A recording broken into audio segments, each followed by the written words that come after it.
Hello friends, അപ്പോൾ ഗോവയിലെ second ഡേയിലേക്ക് എല്ലാവർക്കും സ്വാഗതം. ഇതായിരുന്നു കേട്ടോ ഞങ്ങൾ സ്റ്റേ ചെയ്ത റൂം. നോർത്തിൽ നിന്ന് സൗത്തിലേക്കായതുകൊണ്ട് തന്നെ കുറച്ച് ദൂരം യാത്ര ചെയ്യേണ്ടി വന്നു.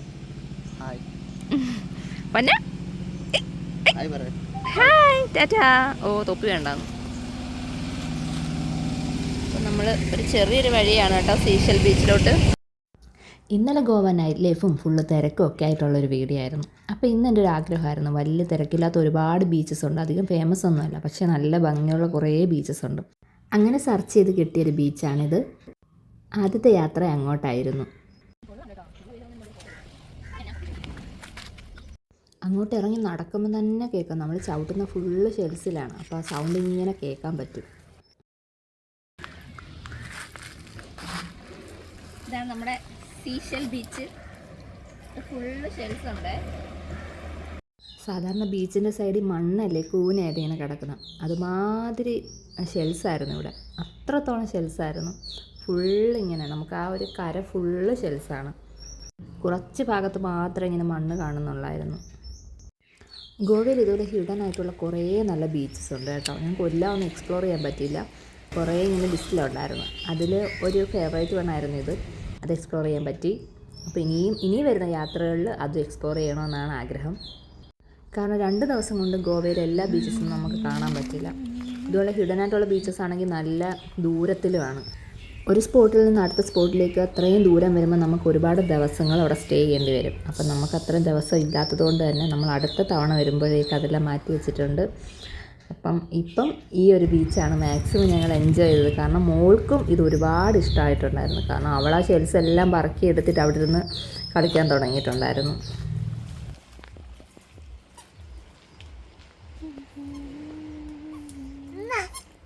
വരും പാപ്പ വരും.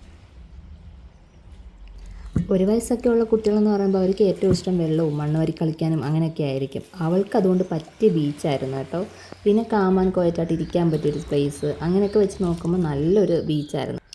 കാരണം നമ്മുടെ നാട്ടിലെ ബീച്ചസ് എന്ന് പറയുമ്പോൾ നല്ല റഫാണ്, നല്ല വലിയ തിരമാലകളൊക്കെയാണ് അടിക്കുന്നത്. ഇവിടെ എന്ന് പറയുമ്പോൾ കുട്ടികൾക്ക് വേണമെങ്കിൽ ഇറങ്ങാൻ പറ്റിയൊരു സ്പോട്ടാണ്.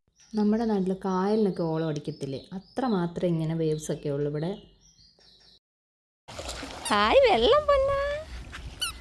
മോൾക്ക് വെള്ളം അത്രത്തോളം ഇഷ്ടമാണ് കേട്ടോ. ഞാൻ അതുകൊണ്ട് അങ്ങനെ പറഞ്ഞുകൊണ്ടിരുന്നത്.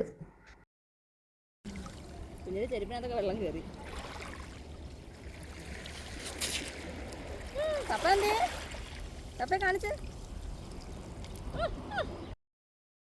അവിടെ ഇഷ്ടപ്പെട്ടത് കൊണ്ട് തന്നെ കുറേ സമയം അവിടെ സ്പെൻഡ് ചെയ്തിട്ടുണ്ടായിരുന്നു.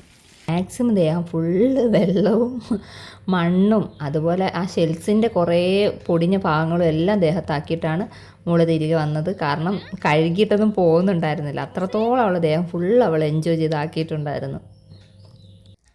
അവിടെ നിന്ന് ഇറങ്ങി നല്ല വെയിലുണ്ടായിരുന്നതുകൊണ്ട് പിന്നെ വീഡിയോസ് ഒന്നും എടുത്തില്ല. ഫുഡ് കഴിക്കുന്ന സ്പോട്ടിലാണ് പിന്നെ വന്ന് ഇറങ്ങിയത്.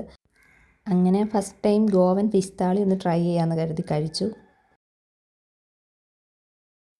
ചോറ്, മീൻകറി, പിന്നെ രസം പോലെ എന്തോ ഒരു സംഭവം, പിന്നെ കുറച്ച് സാലഡ്, പിന്നെ അച്ചാറ്, മെഴുക്കുവരട്ടി, പിന്നെ കക്കയാണ് കേട്ടോ. പക്ഷേ തോടൊക്കെ അതുപോലെ കിടപ്പുണ്ട് കക്കയുടെ മുഴുവനെ തന്നെ. പിന്നെ മീൻ വറുത്തതും, പിന്നെ ഇന്നലെ 2 നേരം മറ്റേ മസാല ചേർന്ന ബിരിയാണി ആയിരുന്നു കഴിച്ചിരുന്നത്. അതുകൊണ്ട് തന്നെ ഇപ്പം നമ്മുടെ നാട്ടിലെ പോലത്തെ ഫുഡ് കിട്ടിയപ്പം ഒരാശ്വാസം.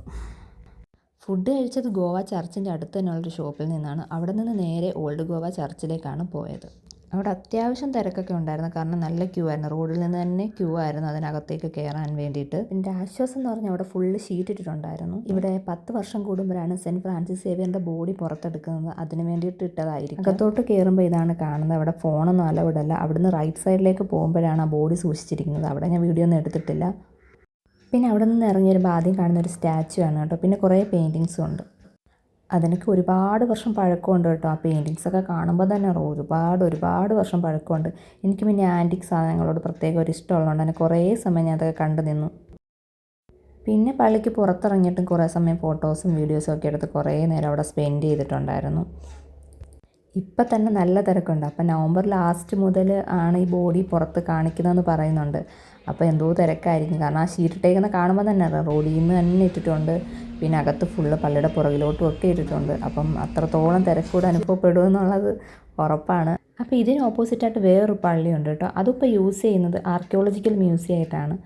അതും നല്ലൊരു സ്പോട്ടായിരുന്നു കേട്ടോ. ഇതിവിടെ എങ്ങും ക്യാമറ അലൗഡ് അല്ല, പക്ഷേ നല്ലൊരു എക്സ്പീരിയൻസ് ആണ് കേട്ടോ അവിടെയൊക്കെ പോകുന്നത്. ഗോവയിലൊരു ഫുള്ള് ചരിത്രം തന്നെ നമുക്കത് കണ്ടിറങ്ങുമ്പോൾ മനസ്സിലാവുന്നുണ്ട്. അവിടെ ഭരിച്ചിരുന്ന ഫുള്ള് വൈസ്രോയിസിൻ്റെയും ഡീറ്റെയിൽസും കാര്യങ്ങളും എല്ലാം അതിൽ കൊടുത്തിട്ടുണ്ട്. ഒരുപാട് ആൻറ്റിക് പീസസ് ഉണ്ട്. അതിൽ എനിക്ക് ഒരുപാട് ഇഷ്ടപ്പെട്ടത് ആരും കാണാതെ എടുത്ത കേട്ടോ ഈ വീഡിയോ. പിന്നെ അതിനുള്ളിലെ പള്ളിയാണ് കേട്ടോ ഇതും. ഇതിനകത്ത് കൂടുതലും തടിയുടെ വർക്കാണ് കേട്ടോ. ഇത് മൈന്യൂട്ടായിട്ടുള്ള വർക്കാണ്, നല്ല ഭംഗിയാണ്. പിന്നെ കുറേ പഴക്കം ചെന്ന ഈ ഒരു പെയിൻറ്റിങ്സും കാര്യങ്ങളൊക്കെ ഉണ്ട്. പിന്നെ താഴെ കുറേ സ്റ്റോണിൽ കുറേ സംഭവങ്ങൾ എൻഗ്രേവ് ചെയ്തിട്ടിട്ടുണ്ട്. അതെന്തോന്ന് എനിക്ക് മനസ്സിലായിട്ടില്ല, പക്ഷേ അതും ഒരുപാട് വർഷം പഴക്കം തോന്നിയിട്ടുണ്ടായിരുന്നു. അതിൻ്റെ തൊട്ടിപ്പുറത്തൊരു എക്സിബിഷൻ ഹോൾ പോലെ ഉണ്ടായിരുന്നു കേട്ടോ. അതിനോട് ചേർന്ന് തന്നെയാണ്, പക്ഷേ അതിൽ ഒരുപാടൊന്നും സംഭവങ്ങൾ ഉണ്ടായിരുന്നില്ല, കുറച്ചേ ഉണ്ടായിരുന്നു. ചർച്ചിൽ നിന്ന് തിരിച്ചു പോകുന്ന വഴിയാണ് പഞ്ചിമിൽ ഈ ഫൗണ്ടൻ ഹൗസ് ഉള്ളത്. അപ്പോൾ അവിടെ കയറി കുറേ ഫോട്ടോസ് എടുക്കാമെന്ന് കരുതി. അവിടെ എന്ന് പറഞ്ഞാൽ ഓരോ വീടിനും ഓരോ കളേഴ്സായിരിക്കും. അപ്പോൾ അതുകൊണ്ട് തന്നെ ഫോട്ടോസ് എടുക്കാൻ നല്ല രസമായിരിക്കും. അങ്ങനെ ഒരുപാട് ടൂറിസ്റ്റുകൾ വന്ന് ഫോട്ടോസ് ഇവിടെ എടുക്കാറുണ്ട്. അങ്ങനെ പോയി ഞാൻ 2 ഫോട്ടോസൊക്കെ എടുത്തു. അപ്പോൾ ഇന്ന് 7 മണി വരെയാണ് സമയം തന്നിട്ടുണ്ടായിരുന്നു റെൻറ്റഡ് സ്കൂട്ടറിന്. അപ്പോൾ അത് ആദ്യം കൊടുക്കുക എന്നുള്ള രീതിയിൽ പോകുമായിരുന്നു. ഞങ്ങൾ ലൊക്കേഷൻ ഫോണിലൊക്കെ ഇട്ടിട്ടായിരുന്നു പോകുന്നത്. അതിടയ്ക്കൊരു പണി കിട്ടി.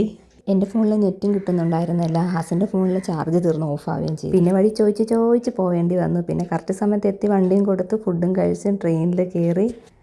ഇനി പുതിയൊരു വീഡിയോ ആയിട്ട് വീണ്ടും കാണാം. ബൈ.